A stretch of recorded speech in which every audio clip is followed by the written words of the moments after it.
Оне успехот на Илинденското востание, највисокиот израз на македонскиот идеал за слобода. Соседите ќе побрзаат со своите договарања околу Македонија, за да не дојде до повторен обид на македонското ослободително движење за извојување слобода. Затоа следниот обид за трасирање поделба на Македонија меѓу Србија и Бугарија беше направен веднаш во следната 1904 година. Со договорот, што беше потпишан, двете земји се согласиле да се противат на секаква непријателска акција, изолирана окупација и распарчување на Македонија. Во преговорите Србија се застапуваше за делење на Македонија, а Бугарија да и се даде автономија, сметајки дека потоа би дошло до обединување со Бугарија.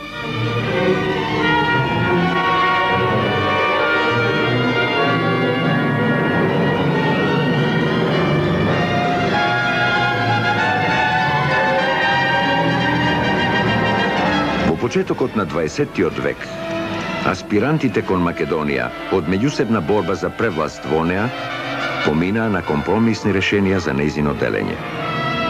Надевајки се на излез на Јадранското море преку Албанија, Србија им го препушташе поголемиот дел од Македонија на Бугарија и на Грција. По долготрајна јавна и тајна дипломатско-политичка игра, поддржувана од Русија, Србија, Бугарија, Грција и Црна Гора пристапија кон директно сојузништво и подготовки за војна. Така, на 13 март 1912 година, Србија и Бугарија склучија договор за сојуз, во кој во основа лежеше намерата за војна против Турција и поделба на Македонија.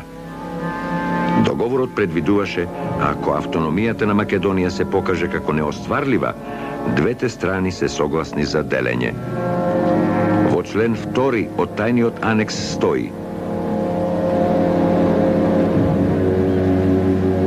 Србија се обврзува дека нема да бара ништо преку линијата што се протега од Голем врв северно од Крива Паланка до Охридското езеро.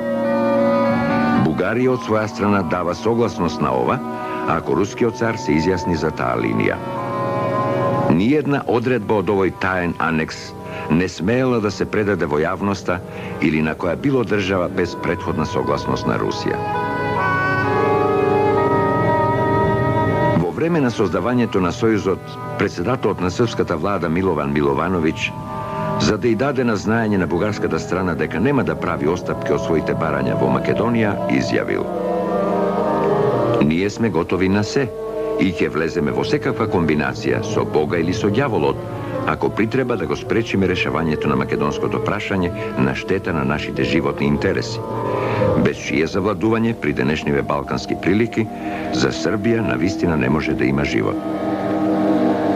Председателот на Бугарското народно собрание Стојан Данев, увидувајќи ги целите на македонското национално ослободително движење, отворено велеше: Бугарија ја објави војната, зашто македонските бугари беа загубени за незината кауза, бидејќи тргнаа по свој пат. Ваквите изјави јасно покажуваат дека Македонија беше само објект на завладување и поделба, наспроти упорниот стремеж на македонскиот народ да остане единствен и неразделен.